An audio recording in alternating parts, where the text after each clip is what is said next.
మనకిచ్చిన గొప్ప సమయాన్ని బట్టి నేను ఆయన వందనాలు కృతజ్ఞతాస్తుతులు చెల్లిస్తున్నాను. ఈ దినానికి నియమించబడినటువంటి వాక్య భాగం సామెతల గ్రంథము 18వ అధ్యాయము 22వ వచనము ధ్యానంలోకి వెళ్దాం.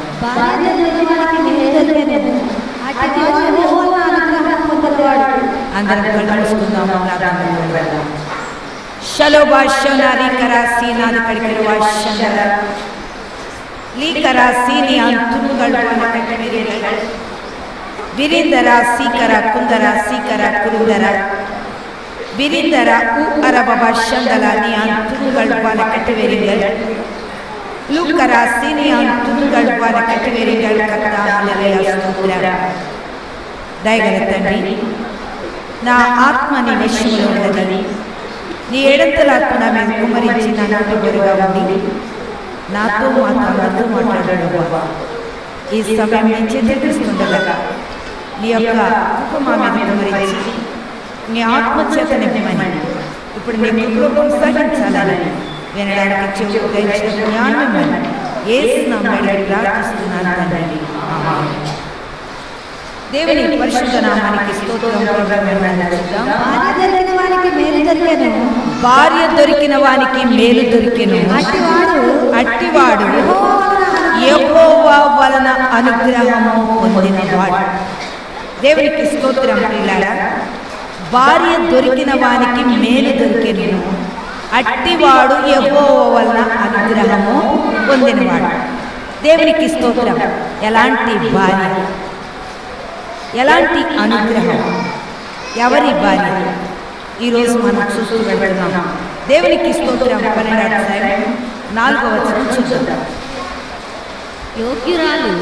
యోగ్యురాలు తన పెనిమిటికి కిరీటము, సిగ్గు తెచ్చినది వాని ఎముకలకు కుళ్ళు. యోగ్యురాలు ఒక భర్తకి యోగ్యత కలిగి ఉండటం. దేవునికి స్తోత్రం. ప్రియులారా, యోగ్యురాలు తన పెనిమిటికి కిరీటం, సిగ్గు తెచ్చినది. ఒక చెడ్డదనుకుందాం, ఆ భర్త కంట ఎముకలకు కుళ్ళంట, బాధంట. అయితే ఈరోజు ఎలాంటి భార్యగా ఉండాలని కోరుకుంటున్నాం. ఈరోజు దేవుని వాక్యం మనతో హెచ్చరిక చేస్తూ ఉన్నది. నీవు నేను కూడా ఎలాంటి జీవితం జీవించడానికి సిద్ధపడుతున్నాం. దేవునికి స్తోత్రం. ప్రియులారా, ఇలాంటి మరి అజ్ఞానత్వంతో ఎంతో మంది భార్యలు తమ కుటుంబాలను నాశనం చేసుకునే వాళ్ళు ఉన్నారు. అలాంటి అజ్ఞానం కలిగి భర్తలకు ఒక విధమైన అవమానం తెచ్చేటటువంటి భార్యలైతే వారు ఆ భర్తల కంట కుళ్ళంటే చెడిపోయిన ఇదన్నమాట. దేవునికి స్తోత్రం. అలాంటి భయంకరమైన బ్రతుకు ఆ భర్తకు దొరుకుతారు. దేవునికి స్తోత్రం. ప్రియులారా, ఇంకేమన్నాడు ఒకసారి చూద్దాం. 19:14 చూద్దాం. గృహమును విత్తనమును పితరులిచ్చిన స్వాస్థ్యము, సుబుద్ధి గల భార్య యెహోవా యొక్క దానం. గృహము, విత్తం అంటే ఏంటి?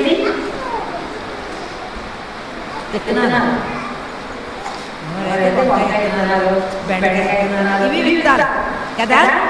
గృహము, విత్తం అంటే వాక్యం. అర్థమైంది కదా. గృహము అంటే దేవుని. ఈరోజు నువ్వు ఎవరి భార్యవి? హల్లెలూయా, దేవునికి స్తోత్రం. ఎవరికి భార్యగా దేవుడు ఇవ్వబోతున్నాడు సంఘాన్ని? ఎవరికి ఇవ్వబోతున్నాడు? యేసయ్యకి ఇవ్వబోతున్నాడు. యేసయ్యకి ఇవ్వబోయేటటువంటి ఈ భార్య ఎలా ఉండాలి? మీరు మీ ఆయన గురించి నేను చెప్తాను. ఇది నా పెళ్లి రోజు వాక్యం. మీకు గుర్తుందా? పెళ్లి రోజు వాక్యం నాకు గుర్తుంది. ఎవరి పెళ్లి రోజు వాక్యాలు ఎలా గుర్తున్నాయి? హల్లెలూయా, దేవునికి స్తోత్రం. మరి శుభాకాంక్షలు గుర్తుందా? మరి మీకు ఎవరికైనా గుర్తుందా? నాకు గుర్తుంది. దేవునికి స్తోత్రం ప్రియులారా. దైవ ఏర్పాట్లో మొట్టమొదటి తన ఏర్పాట్లో కలిగినటువంటి ఉద్దేశాన్ని దేవుడు మొదటి నుంచి మనకి చూపిస్తున్నటువంటి విషయాలు. అయితే ఈ దినం కూడా దేవుడు మనతో మాట్లాడుతున్నాడు. దేవునికి స్తోత్రం. గృహము విత్తము, పితరులు ఇచ్చినటువంటి స్వాస్థ్యం. దేవుడు మనకిచ్చినది విత్తము వాక్యాన్ని. గృహము దేవుని ఇంటిని. నీకు ముందే దేవుడు ఏం నిర్ణయం చేశాడు? తన ఇల్లు నీకు నిర్ణయం చేసి పెట్టాడు. అందులో వాక్యాన్ని నీకు సిద్ధపాటు చేసి ఉంచాడు. విత్తము అంటే వాక్యం. దేవునికి స్తోత్రం. గృహము విత్తము, పితరులు ఇచ్చిన స్వాస్థ్యం. ఇవి మనకి మన పితరులు ఇచ్చినటువంటి గృహము విత్తము. ఇది తర్వాత సుబుద్ధి గల భార్య యెహోవా యొక్క దానం. అంటే తన కుటుంబాన్ని కాపాడుకునేటటువంటి భార్యగా నువ్వు ఉండాలి. హల్లెలూయా, హల్లెలూయా. దేవునికి స్తోత్రం ప్రియులారా. నీ కుటుంబంకి నువ్వు కావలివానిగా ఉండాలి. నీ కుటుంబాన్ని నువ్వు కాపాడుకునేదానిగా ఉండాలి. దేవునికి స్తోత్రం. ఎవరో వచ్చి నేను కాపాడరు. అందుకే దేవుడు ముందే చెప్తున్నాడు, సుబుద్ధి, మంచి బుద్ధి ఉంటే అది దేవుని యొక్క దానమై ఉన్నది. దేవునికి స్తోత్రం ప్రియులారా. ఇలాంటి దానము కలిగిన ఒక భార్యగా ఉండాలని ఎందుకు అనుకోలేకపోతున్నాం? అలా ఎందుకు దేవుని కొరకు నిలబడలేకపోతున్నాం? ఈరోజు దేవుడు మనతో మాట్లాడుతూ వస్తున్నాడు. దేవునికి స్తోత్రం. ఇంకేమన్నాడు చూడండి. మరి 26వ వచనం. తండ్రికి కీడు చేసి తల్లిని తరిమివేయువాడు, తండ్రికి కీడు చేసి తల్లిని తరిమివేయువాడు, అవమానమును అపకీర్తిని కలుగ చేయవాడు. దేవునికి స్తోత్రం. తండ్రికి దేవునికి కీడు జరిగించి తల్లిని తరిమివేయువాడు. మరి దేవుని స్తోత్రం. మందిరాన్ని ఏం చేస్తున్నాడు? వీడు తరిమేస్తున్నాడు. అయితే దేవుని స్తోత్రం. అవమానమును అపకీర్తిని దేవునికి తీసుకొచ్చేటటువంటి వ్యక్తి. ఈరోజు నీవు నేను కూడా దేవునికి కీర్తి తీసుకురావాలి. అపకీర్తి అన్నది మనకు ఉండకూడదు. అందుకే దేవుని వాక్యం ఈరోజు మనతో మాట్లాడుతుంది. దేవునికి స్తోత్రం ప్రియులారా. నిశ్చయముగా నువ్వు దేవుని మందిరానికి వస్తున్నావు. దేవునికి ఇష్టమైన భార్యగా ఉన్నావా? దేవునికి నమ్మకమైన భార్యగా ఉన్నావా? సరే, లోకస్తులు మోసగించు, కానీ ఆయన్ని మనం ఎంతమంది ఆడదైతే ఎంతమందికి ఉంది? ఒక స్త్రీకి ఎంతమంది భర్తలు ఉన్నారు? ఒక్కడేనా? అందుకే ఇప్పుడు అన్నం పెట్టాడు. అంతే కదా, అన్నం పెట్టాలా, కడిగేసి పక్క పెట్టేయాలి. అందుకని చాలా బుద్ధి లేని పనులు చేస్తుంటాం. ఒక స్త్రీ ఇద్దరికి కింద, ఒక పురుషుడు ఒకరి కింద ఉన్నాడు. ఈరోజు నీ భర్తకి నువ్వు నమ్మకస్తురాలైతే దేవునికి కూడా నమ్మకం కలిగిస్తావు. దేవునికి స్తోత్రం. అందుకనే ఈరోజు నీవు ఇక్కడ వినాలి. ఇక్కడి నుంచి ఏం చేయాలి? నువ్వు అక్కడ వినాలి. అక్కడిది నీకు చాలా అవసరమైంది. దేవునికి స్తోత్రం ప్రియులారా. అందుకనే వాక్యం ఈరోజు అక్కడ ఆయన లేకపోతే ఇక్కడ ఆయన కూడా నీకు ఉండడు. అక్కడ ఆయన నీకు ఉంటే ఇక్కడ ఆయన కూడా నీకు ఉంటాడు. ఎందుకు ఇక్కడ అంటున్నాడు? అందుకే దేవునికి స్తోత్రం. తండ్రికి కీడు చేసి తల్లిని తరిమివేయువాడు, అవమానమును అపకీర్తిని కలగజేయువాడు. దేవునికి స్తోత్రం ప్రియులారా. ఈరోజు నీవు నేను కూడా దేవునికి అపకీర్తి కలిగి ఉండకూడదు. మన ద్వారా దేవునికి అపకీర్తి రాకూడదు. ఇది నీకు ట్రైనింగ్. ఈ లోకములో నీకు ట్రైనింగు, పరలోకములో నీకు ఉన్నత స్థానం. అందుకే వాక్యము చాలా అవసరం. ఒక స్త్రీ వాక్యంతో బ్రతకాలి, ఒక పురుషుడు వాక్యంతో బ్రతకాలి. వాక్యాన్ని పక్కకు తోసి బ్రతకటం దేవుని ఉద్దేశం కాదు. అందుకే ఆ గృహము నీకు కావాలి, అక్కడ ఉన్న విత్తము నీకు కావాలి. దేవుని స్తోత్రం. నువ్వు ఒక సుబుద్ధిగా మారాలి. పురుషుడైనా సరే, స్త్రీ అయినా సరే, దేవునిలో సుబుద్ధి కలిగి ఉంటే దేవుడే మన సమస్త కార్యాలు జరిగించగలుగుతాడని వాక్యం మనకి హెచ్చరిక చేస్తూ ఉన్నది. దేవునికి స్తోత్రం. 31వ అధ్యాయం సామెతలు చూద్దాం. 10 నుంచి చూద్దాం. గుణవతి అయిన భార్య దొరుకుట అరుదు, అట్టిది ముత్యము కంటే అట్టిది ముత్యము కంటే అమూల్యమైనది. హల్లెలూయా. ప్రతి ఒక్కరు కూడా ఏం కోరుకుంటారు? గుణవతి కావాలి అని కోరుకుంటారు. ఈ గుణవతి అయిన భార్య దొరుకుట అరుదు, అసలు చాలా తక్కువ అంట. అట్టిది ముత్యము కంటే అమూల్యమైనది అంటున్నాడు. అసలు ముత్యం అంటే ఏంటో తెలుసా మీకు? ఇప్పుడు ఇక్కడ ముత్యాలు కాదు, దేవునికి స్తోత్రం ప్రియులారా. ఆ ముత్యాలు సముద్రంలో దొరుకుతాయి. ఇప్పుడు ఇవన్నీ కూడా ఆర్టిఫిషియల్ ముత్యాలు. నువ్వు ఎన్ని డబ్బులు దొరికేస్తాయి, ఏమక్కర్లేదు. 10 రూపాయల కాడి నుంచి మొదలెడతాయి. 10 రూపాయలు పెట్టావంటే ఒక దండ నుంచి ముత్యాలను వచ్చాడు కదా, వస్తుంది. దేవునికి స్తోత్రం. 10 రూపాయల నుంచి స్టార్ట్ అయితే బోళ్ళంత ఖరీదు. అలాగా వేలు మీద ముత్యం ఉంటారు. ఒకటే ముత్యం కొన్ని వేలు కాసు కూడా ఉంటారు. ఈ ముత్యము ఎలా తయారవుతుంది? ఆలి చిప్పలో తయారవుతుంది. ఆలి చిప్పని ఉంటారు, ఒకటి పొడుగుగా ఉంటారు. పూర్వం ఆలి చిప్పల్లోనే చిన్నపిల్లలకి ముగ్గు పెట్టేవారు. దాంట్లో వాడు కొత్త అన్నమాట. ఆలి చిప్ప కొత్త ఉండేది, అందులో పెట్టి ముగ్గు పెట్టేవారు. మనకులాగా మెటల్స్ వాడు వాడేవారు కాదు. దేవునికి స్తోత్రం ప్రియులారా. అలాంటి ఆలి చిప్ప ఏం చేస్తా ఉంటారంటే, వర్షం వచ్చినప్పుడు అది సముద్రంలో నుండి పైకి వచ్చి పైన నోరులా ఆగిలిచ్చి చూస్తుందట. అట్లా తెలుసుకుంటారు. అలా తెలుసుకోగానే పై నుండి వర్షపు నీరు పడ్డప్పుడు ఆ వర్షపు నీరు ఆ యొక్క ఆలి చిప్ప దాంట్లో పడ్డప్పుడు వెంటనే ఆలి చిప్ప ముందు మూసారు. ఇట్లా ఇలా ఉంటారు, వెందలా ఇట్లా మూసేస్తారు. మూసేయగానే అది మూసేసి ఏమైపోతుంది? కిందకి వెళ్ళిపోతుంది. ఆ సముద్రం అడుగు భాగానికి వెళ్ళిపోతుంది. అయిన తర్వాత అందులో ముత్యము తయారవుతుంది. ఆ ఆలి చిప్పల ఒక్క ఆ బొట్టు కొరకు అది ఏం చేస్తుంది? సముద్రం పైకి వస్తుంది. ఆ బొట్టు అలానికి వెళ్ళగానే మూత మూస్తుంది, సముద్రం కిందకి వెళ్ళిపోతుంది. అక్కడ తయారవుతుంది ఈ ఆలి చిప్ప, ఈ ముత్యం. అయితే దేవునికి స్తోత్రం. ఈ జాలర్లు ఏం చేస్తారంటే, వాళ్ళ సంవత్సరానికి ఒక పండగ చేసుకుంటారు. పెద్ద పండగ చేస్తారు, చాలా గ్రాండ్గా చేస్తారు. ఈ మత్స్యకారులు చేసి ఏం చేస్తారు? నెమ్మదిగా వీళ్ళు వెళ్తారు. ఎక్కడ అంటే పండగ అంతా అయ్యాక వాళ్ళు చాలా గ్రాండ్గా తయారు చేసి భోజనాలు తీసుకుని వాళ్ళంతా భోజనాలు చేసుకున్నాక అప్పుడు వాడు సముద్రం అడుగుకి వెళ్ళిపోతారు. వెళ్ళి సముద్రము అడుగులో ఉన్నటువంటి ఈ యొక్క ఆలి చిప్పలు ఏరుకుని వస్తారు. అది అందులో ముత్యం ఉంటుంది. ఇది కొన్ని వేల విలువ చేసే ముత్యం, చాలా రేరుగా దొరుకుతాయి. అందుకే దానికి కాస్ట్ ఎక్కువ. ఈ ముత్యాలు లాంటివి కాదు, తోతేసి ఇచ్చే ముత్యాలు కాదు. అలాంటి ముత్యము ఎవరు? గుణవతి అయిన భార్య. అలాంటిది దొరకడం అంటే మామూలు మాట కాదు. అది దేవుని దృష్టికి గొప్ప విలువైనది, దేవునికి చాలా ఇష్టమైనది. అందుకే అలాంటి గుణవతి అయిన భార్యగా ఉండాలని కోరుకోమని వాక్యం చెప్తుంది. దేవునికి స్తోత్రం. నువ్వు దేవునికి ఒక గుణవతి అయిన భార్యవి. దేవునికి స్తోత్రం. ఇలాంటిది దొరకటం చాలా కష్టం. దేవునికి స్తోత్రం. నమ్మదగిన భార్య ఆమె, దేవునికి నమ్మదగినటువంటి భార్యగా ఉంటుంది. ఆమె దేవుని సంతోషపెడుతూ ఉంటుంది, ఆమె ఆనందపరుస్తూ ఉంటుంది. సంఘాన్ని గురించి మాట్లాడుతున్నాం. హల్లెలూయా. దేవునికి స్తోత్రం ప్రియులారా. రోజు దేవుడు మనతో మాట్లాడుతూ వస్తున్నాడు.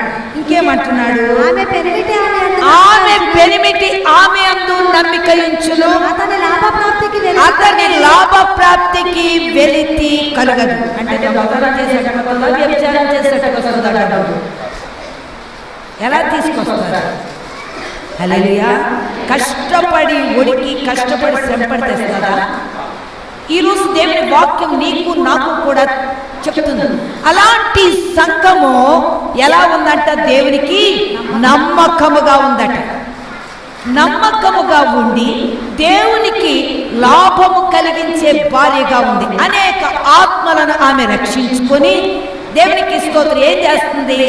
ఆమె దేవునికి స్తోత్రం, దేవునికి ఆత్మల సంపాద్యం జరిగిస్తుంది. హల్లెలూయా, హల్లెలూయా. లౌకిక సంపాద్యం వల్ల నీకే లాభము లేదు.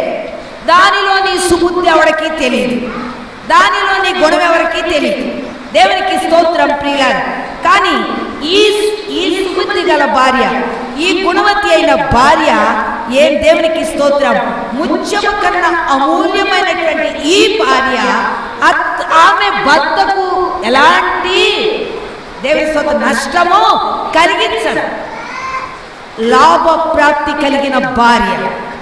అందుకే అలాంటి భార్య యెహోవా ఇచ్చిన దానం. ఎవరికి? యేసయ్యకి. హల్లెలూయా, హల్లెలూయా. దేవునికి స్తోత్రం. అక్కడ ఏమవుతుంది మీకు?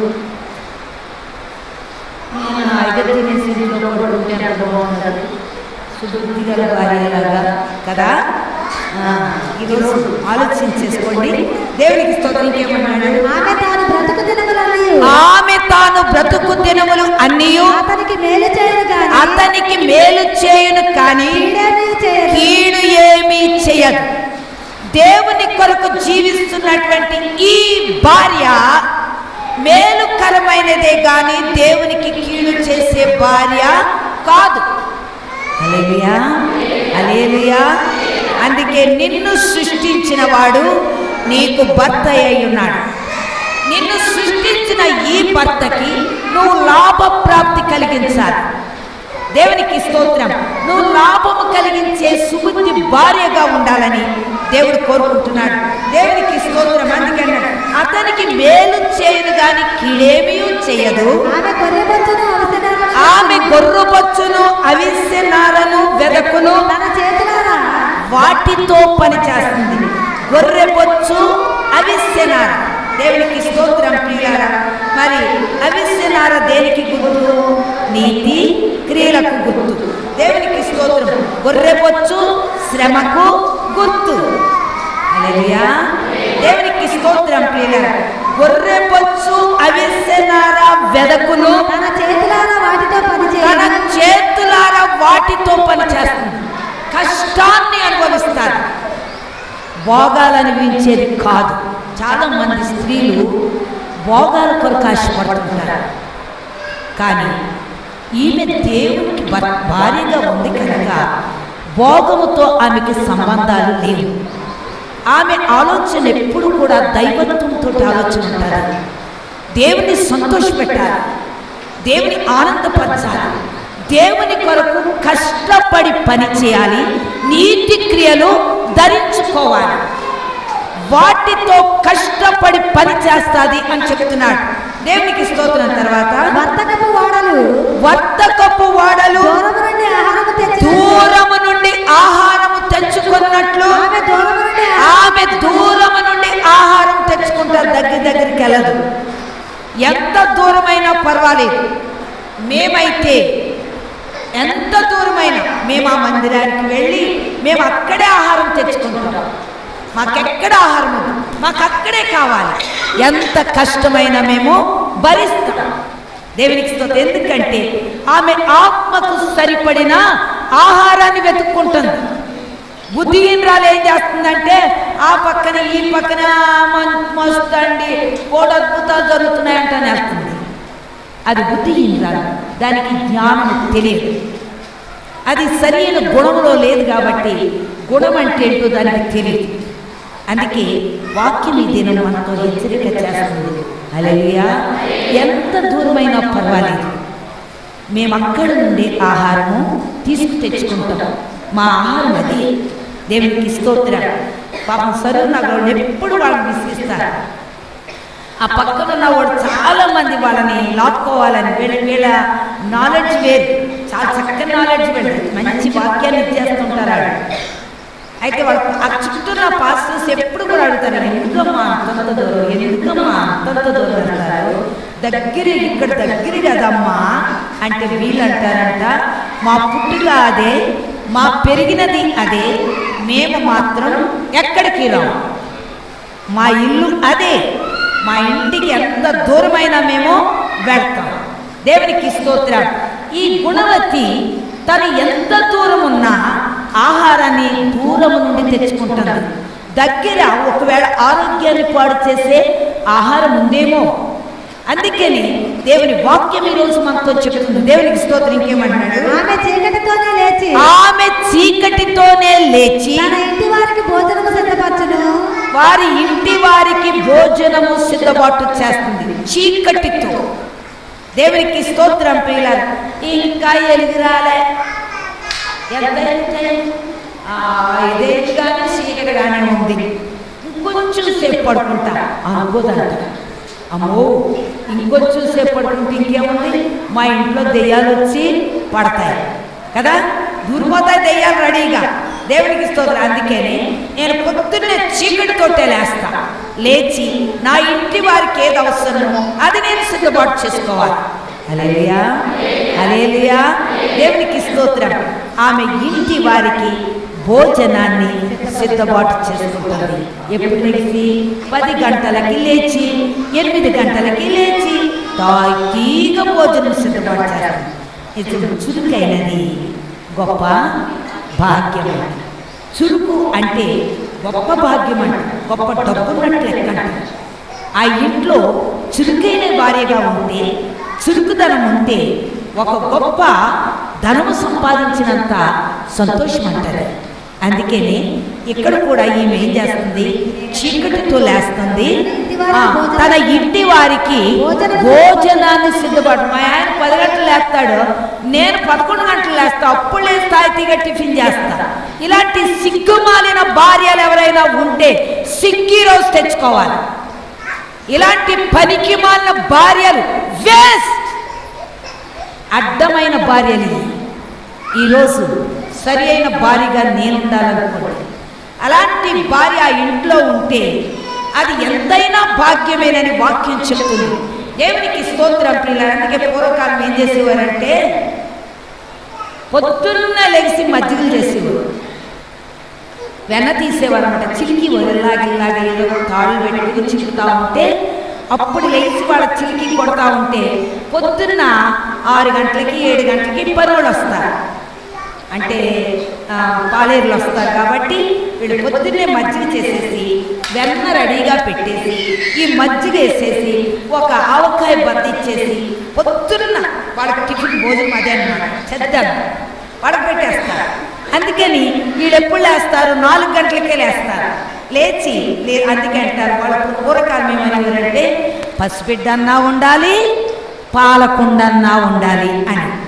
పసిబిడ్డున్నా పొద్దున్నే లేపేస్తాడు, 4 గంటలకి 3 గంటలకే లేచిపోతారు. ఆడుతూ ఉంటారు కాబట్టి చచ్చినట్టు వాళ్ళ అమ్మ ఏం చేద్ది, లేస్తుంది, తప్పదు. మరి ఆడుకుంటూ ఉంటాడు, లేస్తూ ఉంటుంది. నిద్రతో ఊరుకుంటాడా, చేతులతోటి కాళ్ళతోటి కొడుతుంటాడు.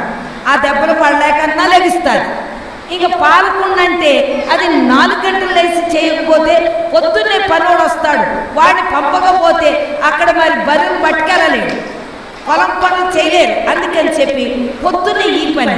కానీ ఈ రోజుల్లో మిషన్లు వచ్చింది కదా, రాలేదా?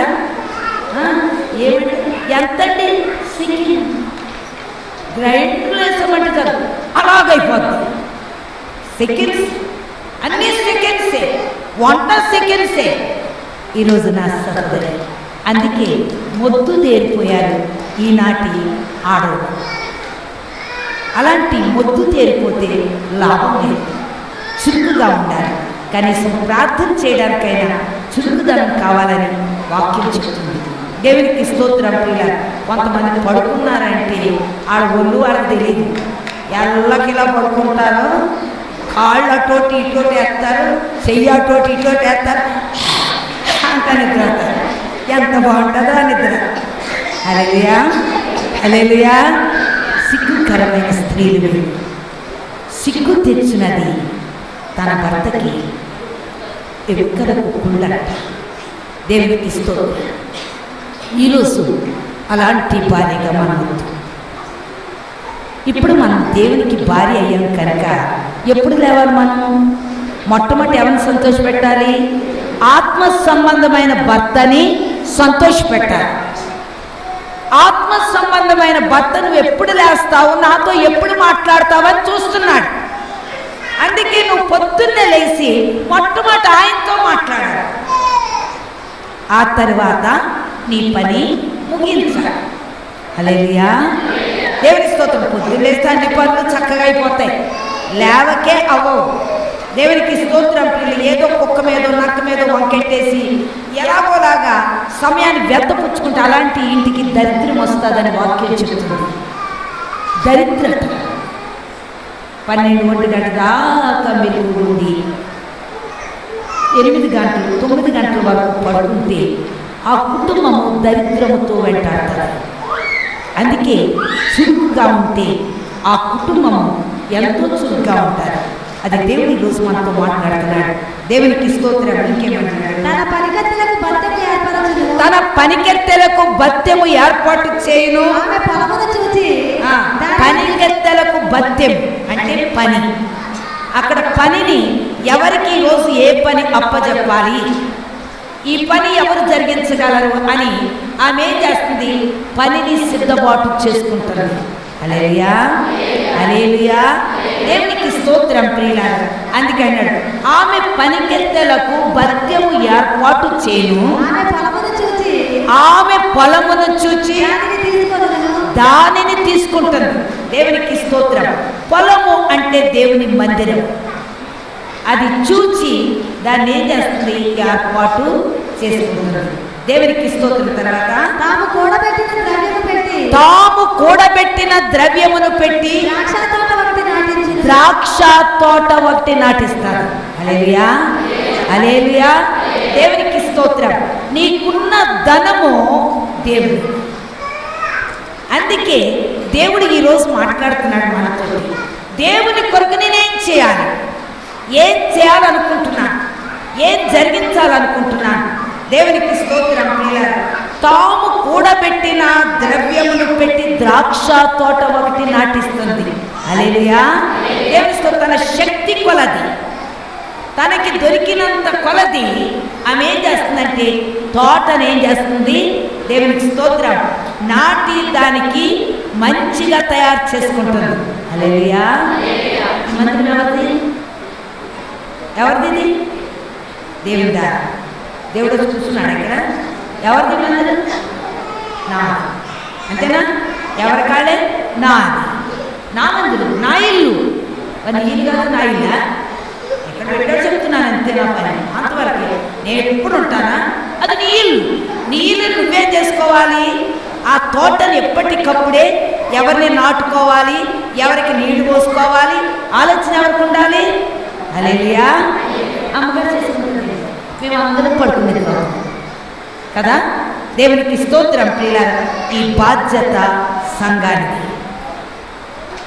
నువ్వు జ్ఞానము కలిగినటువంటి స్త్రీవైతే, దైవత్వము కలిగిన స్త్రీవైతే ఈ తోట నీదే, ఈ పొలము నీదే.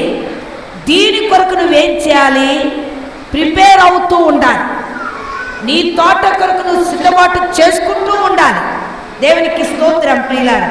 అలా జరిగించుకుంటేనే దేవుని ఆశీర్వాదాలు, దీవెనలు నీ మీదకి మెండుగా కుమ్మరించబడతాయి. హల్లెలూయా, హల్లెలూయా. దేవునికి స్తోత్రం. ఇంకేమన్నాడు? ఆమె నడుకట్టు చేత నడుము బలపరుచుకొని చేతులతో బలముగా. ఇప్పుడు ఎవరు పని చేయాలి? పని మరి గుణవతి అయిన భార్య అంటే తిన్నదరకకు చెప్తున్నాను అనేది. హల్లెలూయా. దేవుని స్తోత్రం. కష్టపడి ఏం చేయాలా? ఆత్మల రక్షణ కొరకు సంఘము, ఇది సంఘాన్ని. సంఘం ఏం చేయాలి? ప్రయాసపడాలి. రాత్రి పగలు ప్రయాసపడాలి సంఘం. అలా ప్రయాసపడితే దేవునికి స్తోత్రం ప్రియులారా, నీవు బలముగా పని చేసినప్పుడు నీ సంఘము దినదినము బలాభివృద్ధి చెందుతారు. హల్లెలూయా, హల్లెలూయా. దేవునికి స్తోత్రం ప్రియులారా. దాన్ని మనం పాడు చేయకూడదు. పాడు చేస్తే ఏమంటాడో తెలుసా? నక్కలు అంటాడు, లేకపోతే గుంట నక్కలు అంటాడు. అందుకే నీ మందిరం మీద నీకు ఎప్పుడు కూడా ఏముండాలా? ప్రేమ ఉండాలా, మోసు ఉండాలి. దేవుని స్తోత్రం.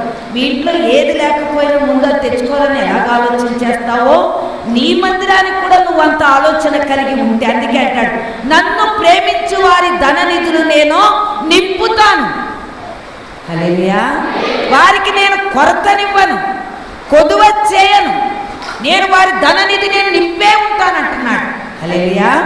ఈరోజు నా సహోదరుడా, నీ ధననిధి నిండాలి అంటే నీవు బలముగా దీని కొరకు పని చేయాలి. దేవుని స్తోత్రం. తర్వాత తన వ్యాపార లాభము అనుభవము చేత తెలుసుకొనును, రాత్రి వేళ ఆమె దీపము ఆరిపోదు. దేవునికి స్తోత్రం. ప్రియులారా, రాత్రి అయిపోయింది కదా అనదు. రాత్రి అంటే చీకటి, చీకటి అంటే శ్రమ. శ్రమల్లో కూడా ఆమె ఆత్మను ఆరుకునే రకము కాదు.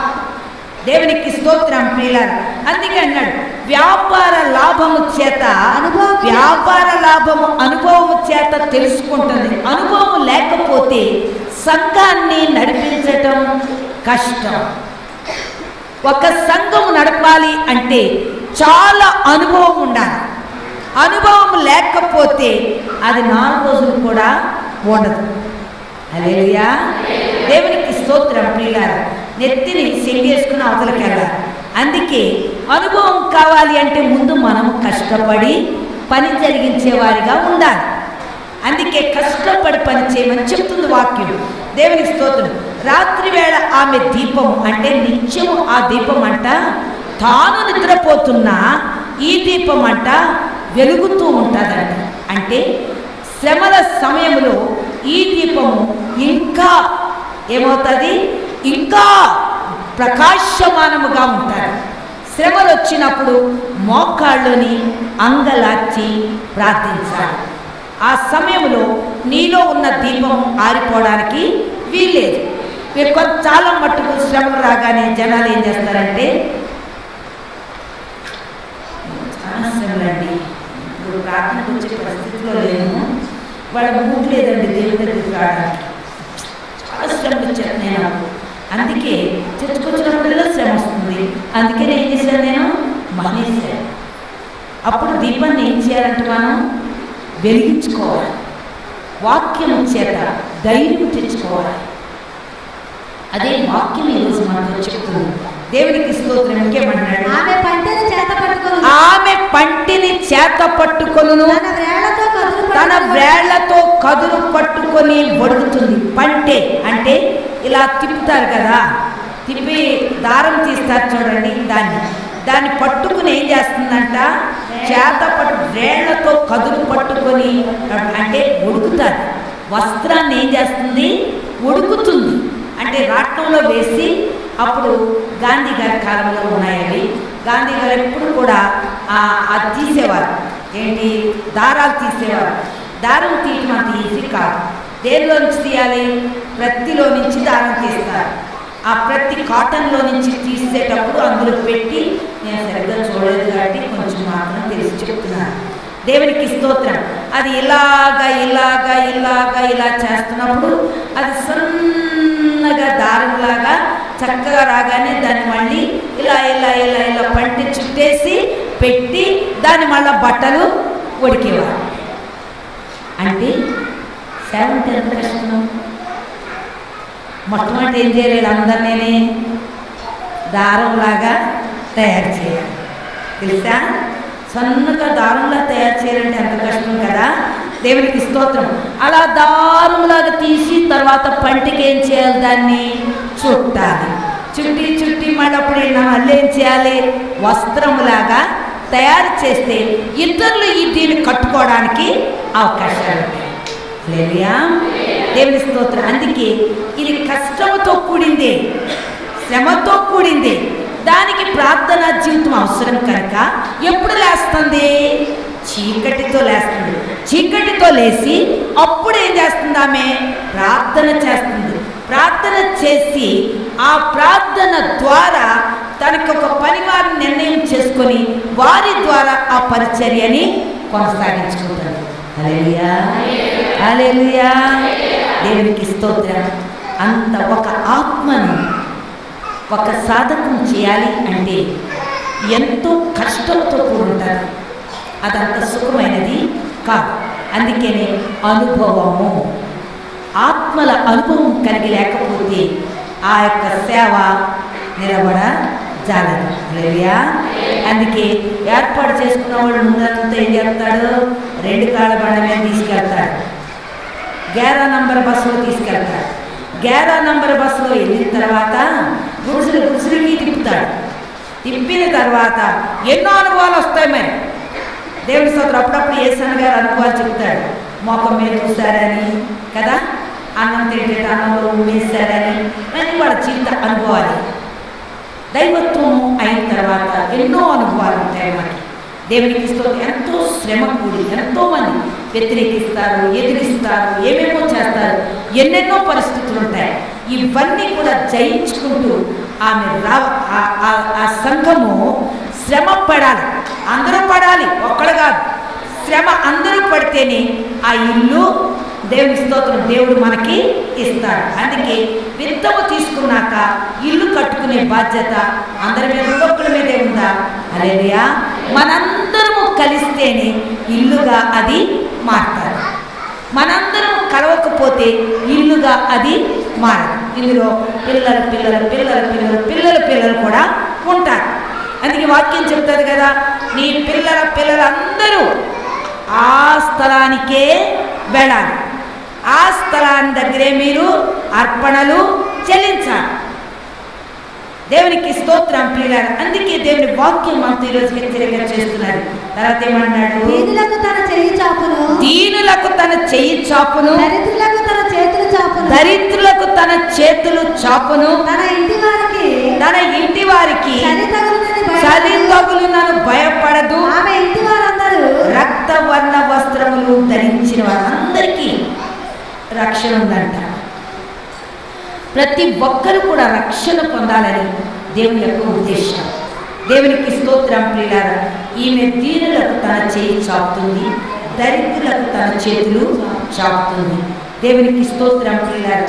ఎలాంటి స్థితిలో వచ్చిన వారికైనా ఆమె ఏం చేస్తుందంటే తన స్వార్థను చెప్పి వారిని ఏం చేస్తుంది, నడిపిస్తూ ఉంది. దేవునికి స్తోత్రం ప్రియులారా. తన ఇంటి వారికి చలి తగులు అంటే కష్టం వస్తుంది అని ఆమెకి భయం లేదు. ఎందుకంటే ఒకవేళ శ్రమల కాలం వచ్చినా మాకు రక్షణ ఉంది కాబట్టి మేమందరం ఎక్కడికి వెళ్ళిపోతాం, పరలోక రాజ్యానికి వెళ్ళిపోతాం అని ఒక ధైర్యం దేవునికి స్తోత్రం ఉంది. తర్వాత ఆమె ఇంటి వారందరూ రక్తవర్ణ వస్త్రములు వారు ఆమె పరుపులను సిద్ధపరచుకొని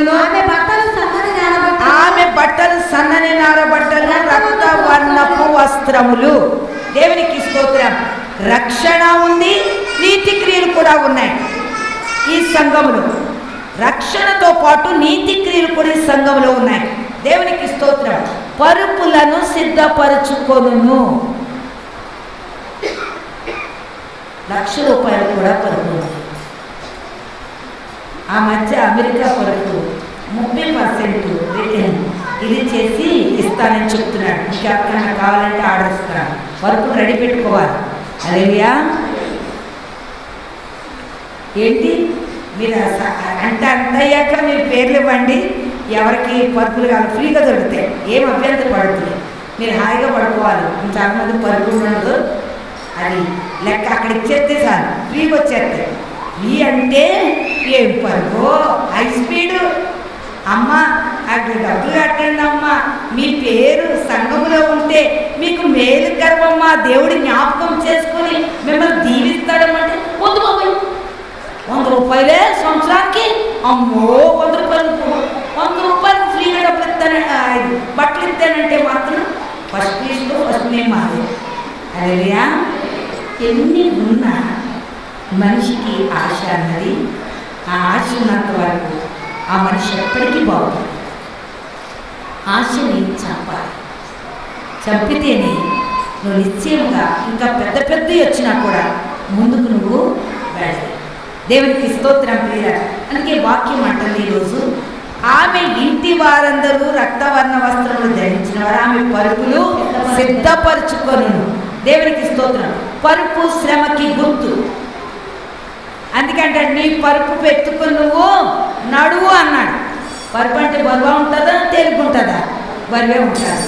అందుకని ఆమె శ్రమలకు కూడా ఎలాగుందంట, సిద్ధంగా ఉంది. హల్లెలూయా. ఎలాంటి శ్రమ వచ్చినా సరేనండి, నేను సిద్ధంగా ఉన్నాను. ఎందుకో తెలుసా? నాకు రక్తవర్ణ వస్త్రాలు ఉన్నాయి, రెండవది సన్నని నార బట్టలు ఉన్నాయి. బేఫికర్, ఎలాంటిది వచ్చినా నడుము కట్టుకుని సావు కూడా నిలబడుతున్నానని నిలబడతాను. దేవునికి స్తోత్రం. 2, ఆమె పెనిమిటి దేశపు పెద్దలతో కూడా కూర్చుండును. ఎవరి పెనిమిటి? ఎక్కడున్నాడు ఈ పెనిమిటి? దేవునికి స్తోత్రం. గవిని ఎక్కడుంది? దేవునికి స్తోత్రం. అక్కడ దేశపు పెద్దలెవరు? దేశపు పెద్దలెవరు? ఎంతమంది పెద్దలు ఉన్నారు? ఎంతమంది పెద్దలు ఉన్నారు చెప్పండి. ఉంటారండి 24 పెద్దలు ఉన్నారు. హల్లెలూయా. ఆ 24 పెద్దలతో కూర్చుంటాడు. మీ ఆయన కాదు. నేను భక్తిగా పాత్రలు కట్టుకు వెళ్తున్నాను, ఒక పెద్దలాడే టీలప్పుడు పెట్టించుకుందంట అని రావట్లేదంట ఎవరు.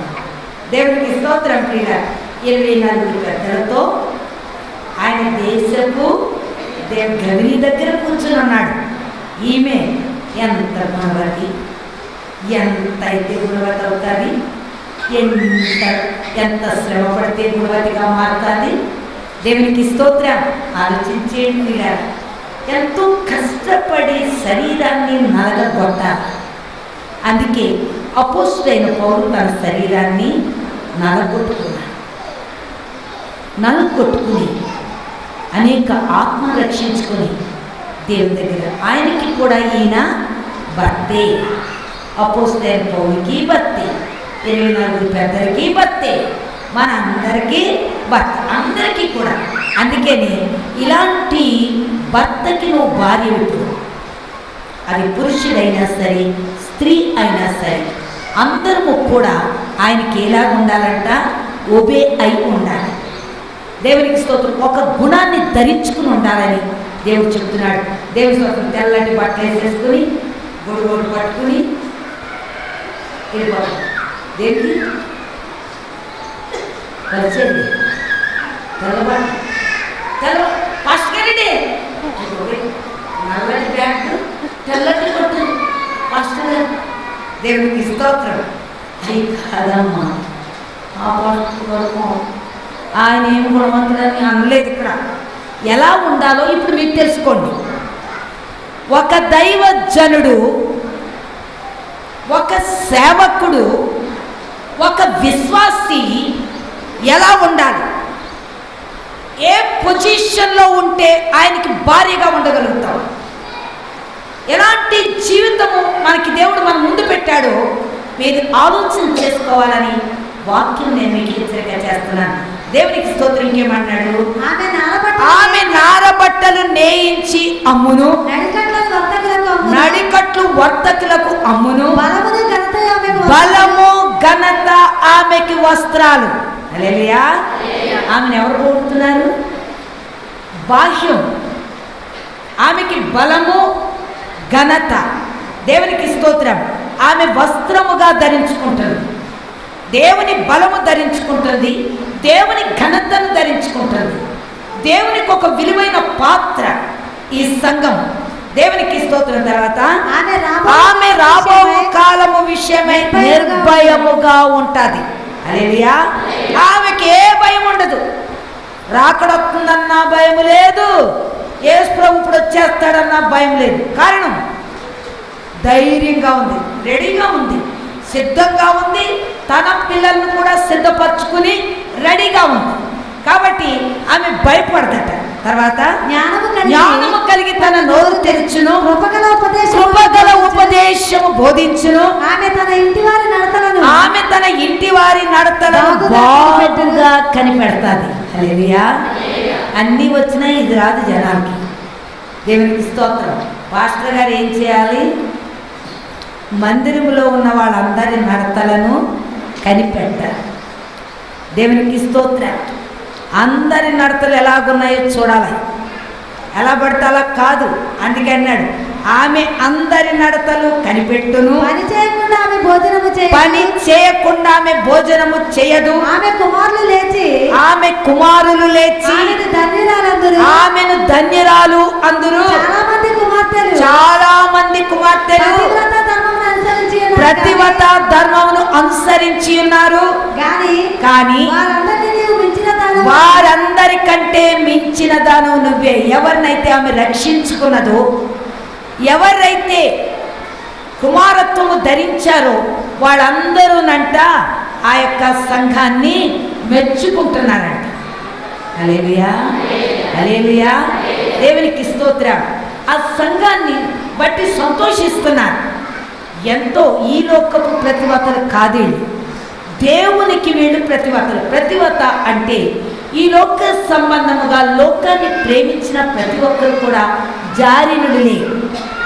అది కూడా చూద్దాం, జారస్త్రీ అంటే ఏంటో. ఈ లోకాన్ని ఎవరైతే ప్రేమిస్తారో, ఈ లోక ఆశను ఎవరైతే కలిగి ఉన్నారో వీళ్ళందరూ కూడా ఆత్మ సంబంధమైన జారత్వం జరిగించేవాడు. ఇలాంటి జారినులు ఆత్మ సంబంధముగా దేవునికి భార్యలు కాదు. దేవుని భార్య అలా ఉండదు. లౌకికమైన ఆశలు కోరికలతో కలిసి ఆమె ఉండదు. అందుకని ఇవన్నీ లోకానికి ప్రతివతలు. మా ఆయన తప్ప ఇంకెవరిని అడగనండి అంటారు. అలాగా అలాంటి భర్తకి ఇలాంటి భార్య కాదు ఈమె లోక సంబంధముగాను ఆత్మ సంబంధముగా కూడా ఈమె ప్రతివతే. ఆత్మలో ప్రతివత, లోకములో కూడా ప్రతివతే. ఆమె హృదయ అంతరంగము ఆయన తప్ప మరొకడు ఈమెకి లేడు. ఇది మీరు గమనించాలి. దేవునికి స్తోత్రం. నిత్యముగా నువ్వు దేవుని ప్రేమించినట్టయితే, దైవ ప్రేమ నీకున్నట్టయితే నీవు జారినిగా ఉండలేవు. దేవునికి స్తోత్రం. ఒక్క భర్త ఆయన, ఆ భర్తకి మరి యాడ్ చేసుకుంటూ వచ్చింది ఎవరు? ఇంకొక అమ్మ నేను చూసామ్మను సమరేస్తుంది. ఎంతమంది భర్తడానికి? 5. దేవునికి స్తోత్రం. 5 భర్తలు ఉన్నారు. ఏం కావాలని వచ్చింది? జీవజలం కావాలని వచ్చింది. జీవజలం నేను ఇస్తాను, కానీ నీ భర్తను తీసుకురా అన్నాడు. భర్తను తీసుకుంటే, అయ్యా నాకు భర్తలు లేరయ్యా అంది. ఇప్పుడు ఈ లోక సంబంధమైన శరీరాశలు, నేత్రాశలు, జీవపు డంబాలు ఇవన్నీ కూడా ఆత్మ సంబంధమైన భర్తలు. అలాగే ధనాపేక్ష ఇవన్నీ కూడా ఆత్మ సంబంధమైన భర్తలు. ఆత్మ సంబంధమైన ఈ భర్తలు ఈమెకుండగా పరిశుద్ధాత్మ నీలోకి రావాలంటే సంభవం కాదు. హల్లెలూయా, హల్లెలూయా. పరిశుద్ధాత్మ నీకు కావాలి అంటే ఈ లోకములో నీలో ఒక ప్రత్యేకత కనబడాలి. అందుకే అన్నాడు, వెళ్ళి నీ భర్తను తీసుకురామ్మా, ఇది ఇస్తాను కానీ అన్నాడు. అప్పుడు అంటున్నాడు, నీకు 5 పెనిమిట్లు ఉన్నారు, వాళ్ళని తీసుకురా. ఇంత సత్యం మాట్లాడాడు బాబోయ్ అన్నాడు. వెంటనే ఏం చేసింది? ఆ కొండ అంటే పాపం. ఏం చేసింది? ఆ పాపాన్ని విడిచిపెట్టేసింది. తెలియక చేసింది. మనం తెలిసి ఎంతమందిని పాపం చేస్తాం? ఈరోజు ఆలోచన చేయాలి. ఆమెకు తెలీదు. తెలుసుకున్న తర్వాత మరలా ఆమె ఎలాంటి పాపం చేయలేదు. ఆ కొండ అక్కడ విడిచిపెట్టింది. ఏం చేసింది? గబగబా పరిగెత్తుకుంటూ వెళ్ళిపోయింది. ఊరందరినీ రక్షించుకుని వచ్చింది. ఇప్పుడు ఆమె గుణవత ఎవరు? గుణవత కాదా? ఆమె గుణవత. ఆ కొండ విడిచిపెట్టేసింది. మనం కొండ పక్కకి ఎట్టుకుంటాము, నడాన్ని ఎట్టుకుని కొండ. ఇంకొక కొండ కూడా ఉంది, అది యేసు ప్రభు కొండ, ఇది లోక కొండ. 2 కొండలు మోసుకెళ్తే లాభం లేదు. అందుకే ఏదో ఒక్క నీ జీవితంలో సర్చ్ చేసుకునే ఒకటి నీ అంతరంగానికి కావాలని దేవుడు కోరుకుంటున్నాడు. దేవునికి స్తోత్రం ప్రియులారా. ఇంకేమన్నాడు? చాలా మంది కుమార్తెలు చాలా మంది కుమార్తెలు ప్రతివతా ధర్మము అనుసరించి ఉన్నారు, కానీ వారందరినీ నీవు మించిన దానివి, ఆత్మ సమముగా శరీరకముగా కూడా నీవు గుణవతివే కనుక వీళ్ళెవ్వరు కూడా నీకు సాటి రారు అని చెప్తుంది. దేవునికి స్తోత్రం. తర్వాత ఇచ్చిన దానవాని ఆమె పెనిమిటి ఆమె పెనిమిటి పొగుడుతున్నాడు. సంఘములో ఉన్న కుమారత్వం కలిగిన వారు కూడా పొగుడుతున్నారు ఆమె. దేవునికి స్తోత్రం. ఎందుకంటే ఆ జ్ఞానం అన్నది దేవుడు వారిని గ్రహించడానికి ఇచ్చాడు. అందరినీ చూస్తున్నప్పుడు వారి కన్నా ఇది మించినది. దేవునికి స్తోత్రం. అందుకే అందము, మోసకరము, సౌందర్యము, వ్యర్థము. యెహోవా యందు భయభక్తులు కలిగిన స్త్రీ కొనియాడబడును, చేసిన పనిని బట్టి దానికి ప్రతిఫలం ఇయ్యదగును. చూడండి, అందుకే నా సహోదరి, ఈరోజు అందం కాదు ప్రోకలాడేది, దేవుని యందు భయభక్తులు కలిగిన జీవితం కావాలి. చాలా మట్టుకు మరి అందము అది కూడా ఒక మోసకరమైనది. అది నీ హృదయ సౌందర్యాన్ని ఏం చేస్తుంది? పాడు చేస్తుంది. అంతరంగములో ఆ కోరిక నీలో ఉంది కనుక, ఆ ఆశ నీలో ఉంది కనుక నీవు నీ అంతరంగములో ఒక భర్తను కలిగి ఉన్నావు. ఆ భర్త నిన్ను ఏలుబడి చేస్తున్నాడు. అందుకే ప్రతి విషయము కూడా దీన్ని లోతుకు గ్రహిస్తేనే కానీ మనకిది అర్థం కాదు. అందుకే వేశ్య లోతైన గొయ్యది, దాని ఆలోచనలన్నీ చాలా లోతుకుంటాయి, దాని తలంపులు చాలా లోతుకుంటాయి. ఇది అనుకుంటుంది నా గురించి ఎవరికి? హల్లెలూయా, దేవునికి స్తోత్రం. ఎవరికి తెలుసు? ఆత్మ సంబంధమైన భర్తకి ఆ లోతంతా తెలుసు. ఎంత లోతుకు నువ్వు ఆలోచన చేస్తున్నావో అదే ఆత్మ సంబంధమైన భర్త ఏం చేస్తున్నాడు? బయటికి తోడుకొస్తున్నాడు. హల్లెలూయా. నీ స్థితిని, నీ గతిని, నీ బ్రతుకును, నీ జీవితాన్ని ఆయన బయటికి తీసుకొస్తున్నాడు. అందుకే ఈరోజు దేవుడు మనతో మాట్లాడుతున్నారు. ఆదికాండం 2:18 వెళ్దాం. ఆదికాండం 2:18. మరియు దేవుడైన యెహోవా నరుడు ఒంటరిగా నుండుట మంచిది కాదు, వానికి సాటి అయిన సహాయమును వాని కొరకు చేయుదుననుకొనెను. దేవుడైన యెహోవా నరుడు ఒంటరిగా ఉండుట మంచిది కాదు, వానికి సాటిగా ఒక సహాయం చేస్తాను అనుకుని ఏం చేశాడు? పక్కటెముకలో నుండి ఆదాముకు మత్తు నిద్రనిచ్చి పక్కటెముకలో నుండి తీసి ఏం చేశాడు? ఒక స్త్రీగా నియమించి ఆ స్త్రీని ఆదాము పక్కకే పెట్టాడు. హల్లెలూయా. ఆదాములో దైవ ఆత్మ ఉంది.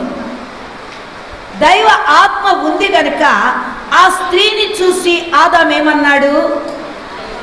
నా ఎముకలలో ఒక ఎముక, నా మాంసములో మాంసము, ఇది నరునిలో నుండి తీయబడినది, నాలో నుండి తీయబడ్డది కనుక దీనికి నారి అని పేరు పెట్టేసుకున్నాడు. తన భార్యకి తనే పేరు పెట్టుకున్నాడు. దేవునికి స్తోత్రం ప్రియులారా. అందుకే దేవుని వాక్యం అంటుంది, నరునిలో నుంచి తీయబడ్డది, తన భర్తలోంచి తన ఎముకలో నుంచి ఒక స్త్రీ తయారయ్యింది కనుక దేవునికి స్తోత్రం. వీళ్ళిద్దరూ భార్య భర్తలు.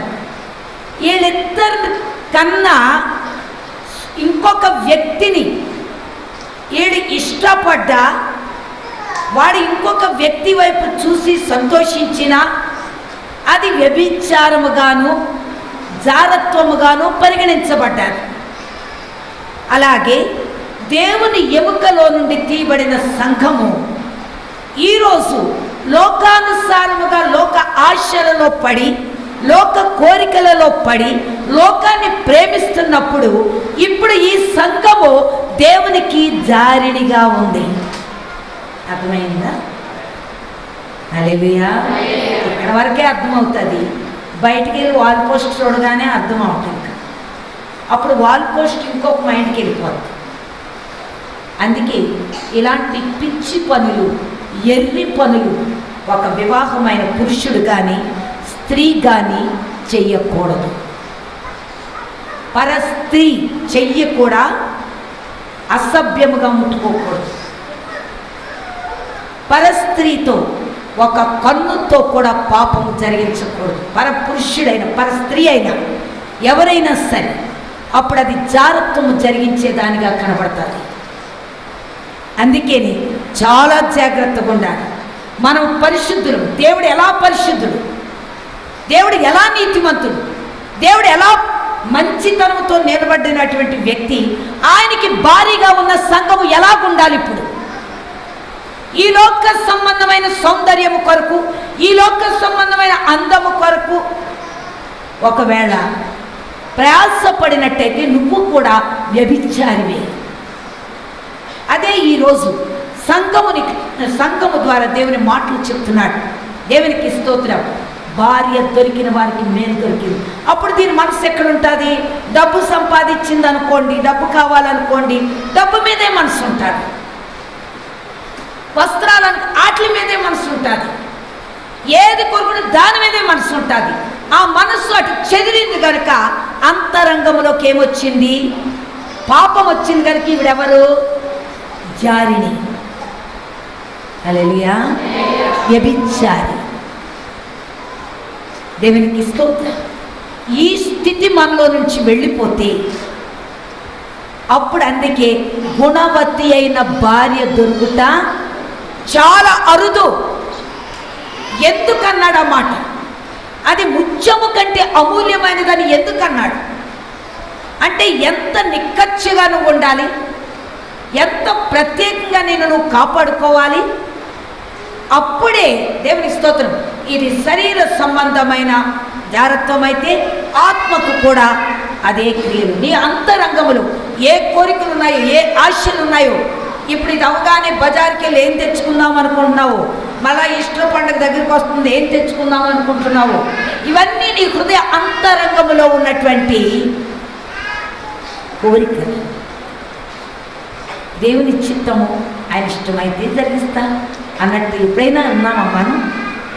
దేవునికి స్తోత్రం. ఎంత తిన్నా కుక్క కంట తృప్తి ఉండదట. మన జీవితాల్లో కూడా ఎంత దొరికినా ఎంత ఉన్నా కుక్క లాంటి జీవితం మనది. తృప్తి ఉండదు. దీనికి అంతు లేదు.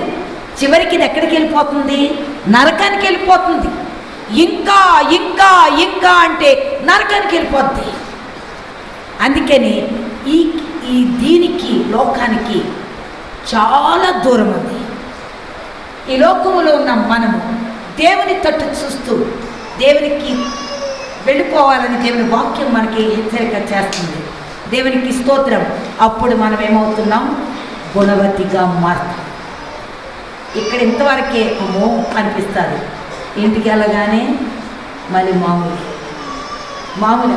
ఇప్పుడు వాక్యం విన్నాను కదా, టీవీ సినిమాన పెట్టుకుందాం ఏమొస్తున్నదో అంతే.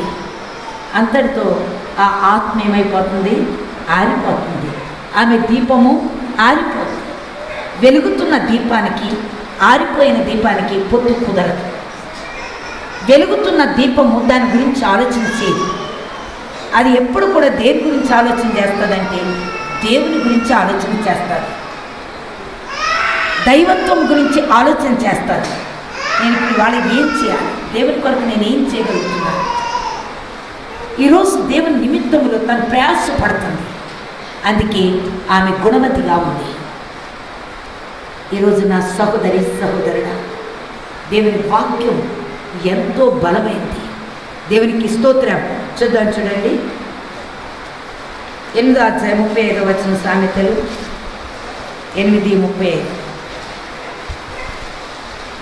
నన్ను కనుగొనువాడు జీవమును కనుగొనును, నన్ను కనుగొనువాడు జీవమును కనుగొనును. యెహోవా కటాక్షము వానికి కలుగుతుంది. దేవునికి స్తోత్రం. నన్ను కనుగొని వాడు జీవము కనుగొనును, యెహోవా కటాక్షము వానికి కలుగును. యెహోవా కటాక్షము వానికి కలుగును. నన్ను కనుగొనని వాడు నన్ను కనుగొనని వాడు తనకే హాని తనకే చేసుకొనును. హాని చేసుకొనును. నా యందు అసహ్యపడు నా అందరూ యందు అసహ్యపడువారు అందరూ మరణమును స్నేహించుదురు. మరణమును స్నేహిస్తారు. దేవునికి స్తోత్రం. నన్ను కనుగొని వాడు జీవాన్ని కనుగొని. ఎంతమంది మీ దేవుని కనుగొని ఉన్నాం? ఎంతమంది దేవుడు మనకిప్పుడు తెలుసు? ఇంకా మనకి దేవుడు తెలియదు. తెలుసు అనుకుంటున్నాం కానీ తెలియదు. తెలుసు అనుకుని లౌకికమైన ఆచారాలతో నడుస్తున్నాం. అంటే తెలుసనా తెలియదనా? దేవునికి స్తోత్రం. ఇంకా లోక ఆశల నుండి బయటికి పడలేదు మనం. మరి ఎలా దేవుని కనుగొనగలిగాం? నిశ్చయముగా దేవుని కనుగొంటే చాలామంది ఏంటంటే ఆడ చెవులు తీశారు, ఏడు చెవులు తీశారు, ఆడ ముక్కులు తీశారు, ఏడ ముక్కులు తీశారు, ఆడ అవి తీశారు, ఏడు తీశారు, నేను కూడా తీస్తాను, అందరికీ నేను కూడా అలాగే ఉండాలి. అది అవన్నీ తీసేశాక క్రియలు ఎలాగున్నాయి? క్రియలు ఎట్లున్నాయి? పాపపు క్రియలు, పాప జీవితం, పాప మాటలు. దేవుని కనుగొన్నానంటున్నాను. నీ అంతరంగంలో ఏం మిగిలింది? అందుకే నన్ను కనుగొని వాడు జీవాన్ని కనుగొంటున్నాడు. జీవము అంటే దేవుని ఆత్మ. దేవుని ఆత్మను కనుగొన్నట్టయితే, అది నీలో ఉన్నట్టయితే నీవింకా లోకాన్ని ప్రేమించడానికి వెళ్ళలేవు. హల్లెలూయా, హల్లెలూయా. దేవునికి స్తోత్రం. అది దేవుని వాక్యం ఈరోజు మనతో హెచ్చరిక చేస్తుంది. నువ్వు లోకంలో నుండి బయటకు రావాలి. బయటకు వచ్చి దేవుని వైపు చూస్తేనే నువ్వు నిజంగా దేవుని వైపు చూస్తున్నట్టు, దేవుని కనుగొన్నట్టు లెక్క. నన్ను కనుగొని వాడు జీవము కనుగొను. యెహోవా కటాక్షము యెహోవా కటాక్షము వానికి కలుగును. వానికి కలుగుతుందంట. అప్పుడు దేవుని కటాక్షము వాని మీదకి వస్తుంది. దేవునికి స్తోత్రం. అంతవరకు ఆయన కటాక్షం వాళ్ళ మీదకి రాదు అంటున్నాడు. 2 కొరింథీ 11 అధ్యాయం, 2 కొరింథీ 11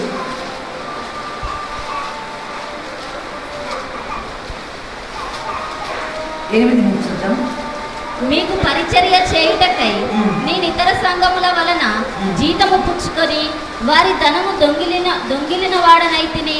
మరియు నేను మీ యొద్దనున్నప్పుడు నాకు అక్కర కలిగి ఉండగా నేనెవని మీదనూ భారం మోపలేదు. మాసిదోనియా నుండి సహోదరులు వచ్చి నా అక్కర తీర్చిరి. ప్రతి విషయములోనూ నేను మీకు భారముగా ఉండకుండా జాగ్రత్త పడితిని. ఇక ముందుకును జాగ్రత్త పడుదును. దేవునికి స్తోత్రం అన్నాడు. ఏమన్నాడు? మీకు పరిచర్య చేయుటకై నేను ఇతర సంఘముల వలన జీతము పుచ్చుకొని వారి ధనము దొంగిలిన వాడనై అయితిని అన్న. అంటే నువ్వు ఇవ్వక, నువ్వు మందిరానికి ఇవ్వకుండా ఉంటే ఇప్పుడు వేరే వాళ్ళు పట్టుకొచ్చి మనకిస్తుంటే అది దొంగతనం అంట. ఎవరి మందిరాన్ని వాళ్ళే పోషించుకోవాలి. ఇప్పుడు మరి పాస్టర్స్ 10,000 తండి 1,00,000 వస్తుంది అంటున్నారు. కరెక్టేనా? నేను మీకు క్లియర్ చేస్తున్నాను. ఎవడి సంఘం ఎవడి ఇల్లు వాడిదే. ఇంకొక ఇంటోడిని దోసుకుంటున్నాడు అంతే. ఇక్కడ కూడా మరి అపోస్తలుడైన పౌలు కొరింథీ సంఘానికి రాస్తున్నాడు. ఏమని రాస్తున్నాడు? మీకు పరిచర్య చేయుటకై నేను ఇతర సంఘముల వలన జీతము పుచ్చుకొని వారి ధనము దొంగిల వాడనైతిని. మీ దగ్గర నుండి నాకు రాలేదు సరికదా, ఇతరులు ఇస్తుంటే అది నేను ఉపయోగించుకుంటున్నాను. ఇప్పుడు నేను ఎవరిని దొంగనయ్యా అంటే ఇతరులు కాదు, మనలో నుండి మనకి ఇది రైజ్ అవ్వాలి. మనలో నుండి మనమే ఇది సంపాద్యం చేసుకోవాలి. వేరొక సంఘము మనం పోషించకూడదే. నీకు ఇచ్చింది ఎందుకు? నీకు ధనం ఇచ్చింది ఎందుకు? అందుకే మందిరాల్లో కొంతమందిని ధనవంతులుగా చేశాను అంటున్నాడు. ఎందుకు ధనవంతులుగా చేశాడు? మందిరాన్ని పోషించే బాధ్యత ధనవంతుడికి ఉంది.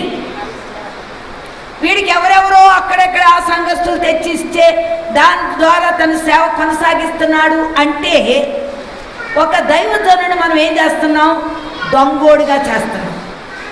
సరే కదా, ఇంకేమన్నాడు? మరియు నేను మీ యొద్దనున్నప్పుడు మరియు నేను మీ యొద్దనున్నప్పుడు నాకు అక్కర కలిగి ఉండగా నేను ఎవరి మీదనో భారము మోపలేదు. మనమైతే మోపేస్తాం.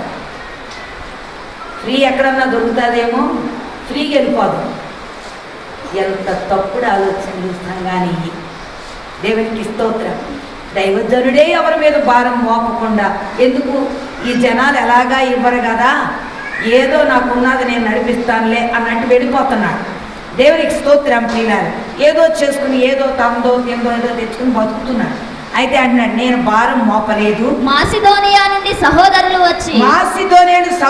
వచ్చి నా అక్కర తీర్చారు. మీరు నాకు ఇవ్వటలేదు, ఎక్కడి నుంచో వచ్చి నాకు ఇస్తున్నారు. దేవునికి స్తోత్రం ప్రియులారా. అది మనం వాడుకోవడానికి మనం ఇష్టపడతాం, కానీ మనది ఇవ్వడానికి మాత్రం ఇష్టపడు. మనకు చాలా ఖర్చు అవుతుంది, అంత ఖర్చు మనం భరించలేము. కాబట్టి మనం వాళ్ళు ఎవరన్నా ఫ్రీగా వెళ్తే, అందుకే ఫ్రీ అన్నది అస్సలు మీకు పనికిరాదు. నువ్వు కష్టపడింది దేవుని సేవకు ఉపయోగించు, దేవుని మహిమకు ఉపయోగించు. నీకు దేవుడు ఈ యొక్క సంఘములో ఒక ఉన్నత తర్వాత వస్తాయి మీకు ఇచ్చింది. ఎందుకంటే దేవుని అక్కర్లు తీరడానికి. హల్లెలూయా, హల్లెలూయా. దేవునికి స్తోత్రం. ఇంకేమంటారు? ప్రతి విషయములోను నేను మీకు భారముగా ఉండకుండా జాగ్రత్త పడితిని. ఇక ముందుకును జాగ్రత్త పడుదును. క్రీస్తు సత్యము నా యందు ఉండుట వలన అకయా ప్రాంతముల యందు నేను ఇలాగూ అతిశయపడకుండా నన్ను ఆటంకపరచుటకు ఎవరి తరము కాదు.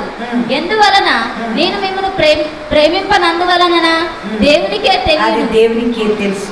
దేవునికి స్తోత్రం. క్రీస్తు సత్యం నా యందు ఉండుట వలన అకయా ప్రాంతముల యందు నేను ఇలాగూ అతిశయపడకుండా నన్ను ఆటంకపరచుటకు ఎవరి తరము కాదు. దేవునికి స్తోత్రం. ఆ ప్రాంత ప్రజలు ఆయనకి ఎలా ఉన్నారంట? అతిశయముగా ఉన్నారట. హల్లెలూయా, హల్లెలూయా. దేవునికి స్తోత్రం. ఎంత తెలుసుకుని ఇంకా మనకి జ్ఞానం అన్నది లేదు అని వాక్యం చెప్తుంది.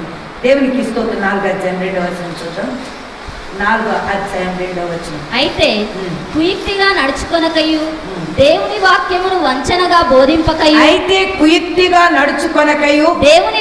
దేవుని వాక్యమును వంచనగా బోధింపకయు సత్యమును ప్రత్యక్షపరచుట వలన ప్రతి మనుషుని మనస్సాక్షి ఎదుట మమ్మును మేమే దేవుని సముఖమందు మెప్పించుకొనుచు అవమానకరమైన రహస్య కార్యములను విసర్జించుచున్నాము. దేవునికి స్తోత్రం ప్రియులారా. ఈరోజు వంచన అంటే పాపయుక్త మోసకరమైన బోధ. దేవునికి స్తోత్రం. మీ నుండి ఏదో లాభం కోరుకోవాలి, మీరేదో ఇది చేయాలి అన్నటువంటి వంచన, పాపకరమైన ఆలోచన, వంకర ఆలోచనలు. దేవుని స్తోత్రం. అలాంటి బోధ మాది కాదు. ముక్కిసూటి బోధ మాది. ఉన్నది ఉన్నట్టుగా మేము బోధిస్తాం అంతే. దేవునికి స్తోత్రం. ప్రతి మనుషుని మనస్సాక్షి ఎదుట మమ్మల్ని మేమే దేవుని సముఖమందు మెప్పించుకొనుచు. ఎక్కడ మెప్పు మనకు కావాలి? దేవునిలో మెప్పు కావాలి, మనుషుల్లో కాదు. దేవుని స్తోత్రం. మెప్పించుకొనుచు అవమానకరమైన రహస్యములను విసర్జించుచున్నాము. హల్లెలూయా, హల్లెలూయా. దేవునికి స్తోత్రం. సిగ్గుపరిచేటటువంటి విషయాలు, దేవునికి అవమానం కలిగించే విషయాలు మనమంట మన దగ్గర నుంచి తీసేయాలి. దేవునికి స్తోత్రం. ఏ విషయంలో కూడా మనము దేవునికి అవమానం కలిగించకూడదు అంటున్నాడు. దేవునికి స్తోత్రం. చూద్దాం. 1 తిమోతి 2వ అధ్యాయం 13వ వచనం చూద్దాం. 1 తిమోతి 2వ అధ్యాయం 13వ వచనం. మొదట ఆదామును తర్వాత హవ్వయను నిర్మింపబడిన కాదా? మరియు ఆదాము మోసపరచబడలేదు, కానీ స్త్రీ మోసపరచబడి అపరాధములో పడెను. అయినను వారు స్వస్థ బుద్ధి కలిగి విశ్వాస, ప్రేమ, పరిశుద్ధతల యందు నిలకడగా ఉండిన ఎడల శిశు ప్రసూతి ద్వారా ఆమె రక్షింపబడును. దేవునికి స్తోత్రం ప్రియులారా. ఇక్కడ అంటున్నాడు, ఏమంటున్నాడు? మొదట ఆదామును తర్వాత హవ్వయు నిర్మింపబడిరి కారా? మరియు ఆదాము మోసపరచబడలేదు, కానీ స్త్రీ మోసపరచబడి అపరాధములో పడెను. అయినను వారు ఎలా ఉండాలి? స్వస్థ బుద్ధి కలిగి. మంచి బుద్ధి కలిగి ఉండాలి. అవినీతికరమైన క్రియ కాదామిది. స్వస్థ బుద్ధి కలిగి విశ్వాస ప్రేమ పరిశుద్ధతలయందు నిలకడగా ఉండాలి. అలాంటిదే పరిచర్యకి మిగిలినోళ్ళు ఎవరు రాదు. ఫస్ట్ ఎలా ఉండాలంట? స్వస్థ బుద్ధి, మంచి బుద్ధి ఉండాలి. కనపడ్డదల్లా లెక్కేసుకుని రావద్దు. మీరు మంచి బుద్ధి కలిగి ఉండాలి. స్వస్థ బుద్ధి, విశ్వాసము, ప్రేమ, పరిశుద్ధత, అలాంటి వాటిలో నిలకడగా ఉండిన ఎడల శిశు ప్రసూతి అంటే ఆత్మలను రక్షించుట ద్వారా ఆమె స్త్రీగా ఉండకుండా తల్లిగా రక్షణలోకి వస్తుంది. హల్లెలూయా. ఒక స్త్రీ ఒక తల్లి రూపం దాల్చాలి అంటే మొట్టమొదట ఆమెలో కూడా పరిశుద్ధత కావాలి. అలాగే ఆత్మలను రక్షించుకోవాలి. అనేక ఆత్మను రక్షించుకున్నప్పుడు ఆమె తల్లిగా మారుతుంది. అంతవరకు ఆమె స్త్రీనే. హల్లెలూయా, హల్లెలూయా. నాకు ఎన్ని సంవత్సరాలు పరీక్షించాడు ఒక తల్లిగా మారడానికి? 16 సంవత్సరాలు. 16 సంవత్సరాలు బట్టి ఇలా లెగిసిపోయి ఇలా వాక్యం బోధించేస్తే కాదని. ఆమె మార్పేది, జీవితంలో మార్పేది, క్రియల్లో మార్పేది. అలాంటప్పుడు పెద్ద పెద్ద దెయ్యాలు పట్టేసుకుంటాయి, చుట్టూ పట్టేసుకుని మొదటి దానికన్నా కడపటది మరింత భయంకరంగా ఉంటుందంట. అందుకని దీనికి అనుభవంతో పాటు దేవుని స్తోత్రం మొట్టమొదట అక్కడ 1, 2 అలాగా ఆత్మల్ని ఏం చేస్తారు? రక్షణలోకి తీసుకొస్తారు. నిలబడిపోయి చెప్పే అధికారాలు మనకు ఎవరికి లేవు. హల్లెలూయా. దేవునికి స్తోత్రం ప్రియులారా. దాని ద్వారా మనమే నష్టపోతాం. ఇక్కడ పులిపీటెక్కి 2 సార్లు పులిపీటెక్కినా 3వసారి ఇక్కడ నిలబడినోళ్ళు లేరు. మరి పులిపీఠం ఎక్కి 10 సంవత్సరాలు బోధించినా నిలబడినోళ్ళు లేరు. కారణం ఏంటి? ఈరోజు ఆలోచించి, ఇదంత సుఖతరమైనది కాదు.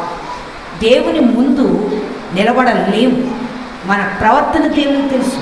మన అంతరంగ రహస్యాలు దేవునికి తెలుసు. ఆ లోతులో ఉన్న ప్రతి పాపము దేవునికి తెలుసు గనక దేవుడు తన పరిశుద్ధ స్థలంలో అటువంటి వారిని నిలబడజాలనివ్వడు. హల్లెలూయా, హల్లెలూయా. అంత పరీక్ష ఉంటుంది. దేవునికి స్తోత్రం ప్రియులారా. నాకొచ్చు అని వెళ్తే నీకు నాకు ఇద్దరం కలిసి ఎగిరిపోతాం. అందుకే జాగ్రత్త. దేవునికి స్తోత్రం ప్రియులారా. మత్తయి 25:21 చూద్దాం. మత్తయి 21 వచ్చింది. అందుకు యేసు, మీరు విశ్వాసము కలిగి సందేహపడకుండిన ఎడల ఈ అంజూరపు చెట్టునకు జరిగిన దానిని చేయుట మాత్రమే కాదు, ఈ కొండను చూచి నీవు ఎత్తబడి సముద్రంలో పడవేయబడదు గాక అని చెప్పిన ఎడల అలాగు జరుగునని మీతో నిశ్చయముగా చెప్పుచున్నాను. దేవునికి స్తోత్రం. ఏమన్నాడు? 25:21 వచ్చిన. అందుకు యజమానుడు, బలా నమ్మకమైన మంచి దాసుడా, బలా నమ్మకమైన మంచి దాసుడా, నీవు ఈ కొంచెములో నమ్మకంగా ఉన్నావు. నిన్ను అనేకమైన వాటి మీద నియమించదను. నీ యజమానుని సంతోషములో పాలు పొందుమని అతనితో చెప్పాను. హల్లెలూయా. ఫస్ట్ అన్యాయపు సిరిలోనూ నమ్మకంగా ఉండాలి. అన్యాయము అంటే లోకము. లోకములో నీకు ఇచ్చిన దానిలో ఫస్ట్ నమ్మకంగా ఉండాలి. అందులో నమ్మకము లేకుండా నువ్వు నిలబడితే ధనాన్ని బోర్లంగా పడిపోతావు. అందుకే అప్పుడు దేవుడు ఏం చేశాడంటే ఆయన యొక్క మరి ఆస్తి మీద అధికారము ఇచ్చాడు. ఆయన ఇచ్చే వరకు కూడా మనం చేయడానికి వీలు. అందుకే అన్నాడు, బడా మంచి దాసుడా, ఈ కొంచెములో నమ్మకముకున్నావు, నిన్ను అనేకమైన వాటి మీద నియమించుదును. నీ యజమానుని సంతోషములో పాలు పొందుమని అతనితో చెప్పాను. పాలు పంపులు పొందు. దేవుని స్తోత్రం. దేవుని యొక్క సంతోషములో మనకి అధికారం ఇస్తున్నాడు. ఆయనతో పాటు విందులో అధికారం దొరుకుతుంది. అందుకే ఇచ్చిన దానిలో నమ్మకంగా ఉండాలి. అది దేవునికి ఇష్టమని వాక్యం చెప్తుంది. దేవునికి స్తోత్రం. చూద్దాం లూకా 16 అధ్యాయం 10-12. మిక్కిలి మిక్కిలి కొంచెం కొంచెములో నమ్మకముగా ఉండువాడు ఎక్కువలోనూ నమ్మకముగా ఉండును. ఆ. మిక్కిలి కొంచెములో అన్యాయముగా ఉండువాడు మిక్కిలి కొంచెములో అన్యాయముగా ఉండేవాడు ఎక్కువలోనూ అన్యాయముగా ఎక్కువలోనూ అన్యాయంగానే ఉంటాడు. కనుక అలాంటి అన్యాయస్తులకు దేవుని సొమ్ము ఇవ్వడు. హల్లెలూయా, హల్లెలూయా. దేవునికి స్తోత్రం. ప్రతి చిన్ని విషయాన్ని కూడా నమ్మకము కలిగి ఉందాం. వస్తున్నాయి, నాకు డబ్బులు వచ్చేస్తున్నాయి, ఈ దోసుకుంటానని దోసుకున్నావో మరలా కనపడు. అంతటి భయంకరం మందిరం అంటే. చాలామందికి మందిరం యొక్క విలువ ఏమాత్రం తెలియదు. మందిరం అంటే ఏంటో ఏముందలే. మన ఒక అమ్మాయి అక్కడ ఏదో ప్లేటో గ్లాసు దొరికిందంట, ఇది పిచ్చిది పాపం. అంతే, ప్లేట్ బయటేసరే బయట మనవాడు కోడికి గీళ్ళకి అక్కడ పడేసేసి ఇంకా తీరు అక్కడ అసలు ఏ వస్తువు ముట్టుకోరు. అంతే, పైన ఇలా వెళ్ళిపోతుంటారు. దాని మీద ఒక బాధ్యత కానీ ఇది మన సొమ్ము, ఇది తీసి మనం జాగ్రత్త పరచాలన్నది ఏడుకుండదు. ఎందుకంటే వాళ్ళు కొనరు కదా, అందుకని వాళ్ళ బాధ్యత ఉంటుంది. వాళ్ళు కొంటే బాధ్యత ఉంటారు. ఎవరో కొంటారు పాపం, ఎవరికో ప్రేరేపణ. అది ఎత్తుకోవడంలో ఈజీగా ఉంటుంది. ఎవరో ప్రేరేపించే మనకి ఇక్కడ ఇస్తారు. ఆ ప్రేరేపించబడిన ధనం ఎవరి ధనం? అది దేవుని ధనం. ఆ దేవుని ధనం ఏం చేస్తున్నాం? మనం దోచుకోవడానికి ప్రయత్నం చేస్తాం. నిజంగా ప్రియులారా, ఎటువంటి కఠిన శిక్ష ఉంటుందంటే ఇలాంటి వాడికి భయంకరమైన శిక్ష. ఆ ప్లేట్ అంటే పట్టుకుపోయాడంట. వద్దయ్యా, అది పిచ్చితే కానీ ఒప్పుకోవట్లే, వద్దు అది మంద కాదు అంటే, లేదే బయట తీసేస్తారు.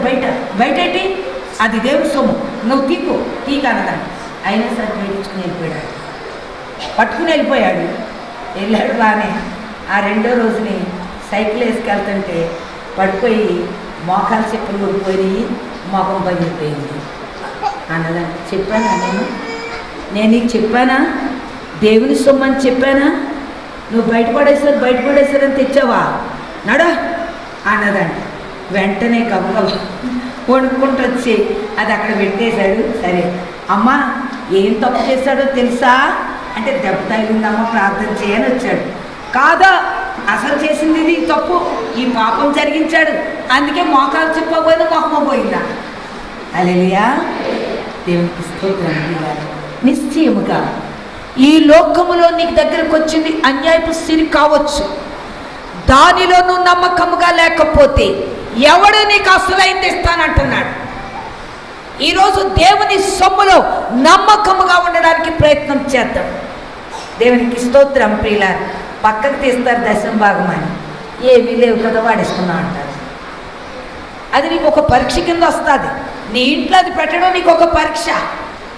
ఆ పరీక్షను ఏం చేస్తావు? నువ్వు ఓడిపోతావు, జయించలేవు. ఇంకా దేవునికి స్తోత్రం. లౌకిక ఆశలు అంత భయంకరంగా ఉంటాయి. అందుకే వాక్యం ఈరోజు మనతో చెప్తుంది, దాన్ని పొందటం గొప్పతనం కాదు. నీకు ఒక పని అప్పచెప్పాడు. కూరగాయల పనులు అప్పచెప్పుండొచ్చు, వంటల పని అప్పచెప్పుండొచ్చు, ఇక్కడ తుడిసే పని అప్పచెప్పండి, ఏమైనా ఉండొచ్చు. నేను ఇక్కడ తుడిసే వాళ్ళని మెచ్చుకుంటాను. ఎందుకంటే ఇక్కడ వీళ్ళు ఏం చేస్తారంటే తయారు చేసేసి పిన్నులు అక్కడ పడేసిపోతారు. ఒక్కడ పిన్ను ఉంటారు. మళ్ళీ అది తుడుస్తారో తొడరో నాకు తెలియదు, కానీ పిన్నులు మాత్రం యాజిటీస్గా ఎక్కడ ఉన్నాయో అక్కడే ఉంటాయి. అదొకటి మెచ్చుకోవాలనిపిస్తుంది. దేవునికి స్తోత్రం. ప్రియులారా, మందిరములో ఏ వస్తువు నీది కాదు, ఏది నీది కాదు. జస్ట్ అది మందిరంలోకి వచ్చి తగలగానే అది పరిశుద్ధపరచబడుతుందని వాక్యం చెప్తుంది. అది నువ్వు దొంగిలించినట్టుగా మహా దొంగ. అందుకే గజ దొంగలు నీ చేతికి ఇచ్చాను అన్నాడు. గజ దొంగలు ఉన్నారు ఇక్కడ, లేరని అనను. భయంకరమైన గజ దొంగలు వాడు. కానీ వాడికి ఒక దినం నిర్ణయం చేయబడింది. ఆ నిర్ణయం చేసినప్పుడు వాళ్ళ గతి ఎంత అద్వైతపు గతిగా ఉంటుందంటే భయంకరమైన గతి అది. అందుకనే ప్రతి విషయంలో మనం జాగ్రత్త కలిగి ఉండి దేవుని సొమ్ముని ఆశించకూడదు. అది దేవుని. అందుకంటే పైన ఆకాశం ఉంది కానీ 10వ అధ్యాయంలో అంటాడు, 10వ వచనంలో అంటాడు, ఏమంటున్నాడు? అన్ని పొరుగువాని దేని అంటే పొరుగోడిదే ఆశించొద్దంటే మందిరంలో ఆశించమని అర్థమా కాదా? మందిరం అందరు సొమ్ము కదే, తీసుకోరా. హల్లెలూయా. అందరూ తీసుకొచ్చి దేవునికి హృదయార్పణగా ఇస్తారు. దీన్ని హృదయార్పణగా తీసుకొచ్చిన దీన్ని మనం ఏం చేస్తామంటే మనము దొంగిలిస్తాం. దీనికి ఆత్మ సంబంధమైన దొంగతనం, జారత్వం. ఆత్మ సంబంధమైన ఈ దొంగలు పరలోక రాజ్యంలో చేరరు. గ్యారంటీగా వాక్యం తీసి చెప్తాను మీకు. వాళ్ళకి అసలు పరలోక రాజ్యమే ఉండదు, క్షమాపణ లేదన్నాడు. అందుకే అంటాడు రెండు ఉన్నాయి, మరణకరమైనది, మరణకరము కానిది. అందుకే వెంటనే ఆ పొట్టి జక్క ఏం చేశాడు? అయ్యా, నేను అన్యాయంగా తీసుకున్న వాళ్ళ దగ్గర ఎంతంత చెల్లించాడమ్మా? 4 వంతులు చెల్లించాడు. 1 కాదు 2 కాదు. రూపాయి తీసుకుంటే 4 రూపాయలు ఇచ్చేశాడు. 10 రూపాయలు తీసుకుంటే 40 రూపాయలు ఇచ్చేశాడు. 4 వంతులు ఎక్కువ చెల్లించేశాడు. ఇది బాబోయ్ నాకు తెలియక చేశాను. అయ్యా, నాకు రక్షణ వచ్చింది, నేను మారు మనసు పొందాను, ఇక ఈ పాపం నేను చేయకూడదు. ఈరోజు సహోదరి, అది నిన్ను నమ్ముతున్నారు కదా అని మోసం చేయి. అది మోసం పని. ఎక్కడో రోడ్డు మీద దొరికి పట్టుకొస్తారు నా దగ్గరికి. వాడు తీసుకోలేకేనా? ఆ రోడ్డు మీద పడ్డారు, 4 రూపాయలు తీసుకుంటే మళ్ళీ నాకే వస్తుంది నష్టం అని చెప్పి ఏం చేస్తారు వీళ్ళు? మరలా తీసుకొచ్చి ఇచ్చేస్తూ ఉంటారు. అది దేవునికి వెళ్ళిపోతుంది, దేవునికి ఖర్చుల్లో పోతుంది. ఈరోజు నా సహోదరి, అటువంటి వాడికి ఒక శిక్ష రెడీ పడింది. ఎంత భయంకరమైన శిక్ష! దాన్ని మనం సంపూర్ణం చేసుకున్నాం. దేవునికి స్తోత్రం. చూద్దాము 2 తిమోతి 2:2 మనం ముగించుకున్నాం. 2 తిమోతి 2:2. నీవు అనేక సాక్షుల ఎదుట నా వలన వినిన సంగతులను ఇతరులకు బోధించుటకు సామర్థ్యము గల నమ్మకమైన మనుషులకు అప్పగించుము. అందుకే దేవుని సన్నిధిలో నమ్మకత్వం చాలా అవసరం. దానికి సామర్థ్యత ఉండాలి, నమ్మకం ఉండాలి. కావాలంటే 10 రూపాయలు నువ్వు పెట్టగలిగి ఉండాలి, కానీ దాన్ని మాత్రం మోసగించడానికి వీల్లేదు. అందుకే అన్నాడు, నమ్మకమైన సామర్థ్యము గల వ్యక్తులను పెట్టు అంటున్నాడు. హల్లెలూయా. చలామణి అవ్వటం కాదది. ఎప్పటికైనా మనం దేవుని విషయాల్లో ఏం కలిగి ఉండాలి? భయం కలిగి ఉండాలి. దేవునికి స్తోత్రం. అందుకే నమ్మకముగా పనిచేయడానికి దీవెనలు మెండుగా ఉంటాయంట. ఆడకి ఏమీ అక్కర్లేదు, మెండైన దీవెన నిండారులుగా వాళ్ళని దీవిస్తాడు. అందులో వారికి సంతోషం ఉంది. ఈరోజు నా సహోదరి, దొరికింది అని దోచుకో. అది దోపు, అది మోసం. దేవుని ఉగ్రతకి సమీపంగా వెళుతున్నాం. అందుకే ఈరోజు దేవుడు మనతో మాట్లాడుతున్నాడు. ఈరోజు నీవు నేను కూడా అలాగా సంపూర్ణంగా భార్య దొరికిన వానికి మేలు దొరికింది. నీకు భర్త ఉండవలసిన అవసరం ఏమీ లేదు. నీవు ఆయనకి భార్యవి, సంఘానివి. ఒక సంఘము, ఆయనకు ఒక భార్య. ఆ భార్య ఎలా ఉండాలి, ఎలాగా జరిగించాలి అన్నది ఈరోజు చెప్తున్నాడు. దేవుని స్తోత్రం. ఆమె గుణవతి అయి ఉండాలంటున్నాడు. తన భర్త ఆమె నమ్మాలి అంటున్నాడు. దేవునికి స్తోత్రం. ఆమెకి అందముతో పని లేదు అంటున్నాడు. సౌందర్యం ఆమెకు అక్కర్లేదు అంటున్నాడు. దేవునికి స్తోత్రం. పూర్ణ ఆత్మ, పూర్ణ మనస్సు ఆయనకి ఇచ్చి ప్రభులో సంపన్నుడా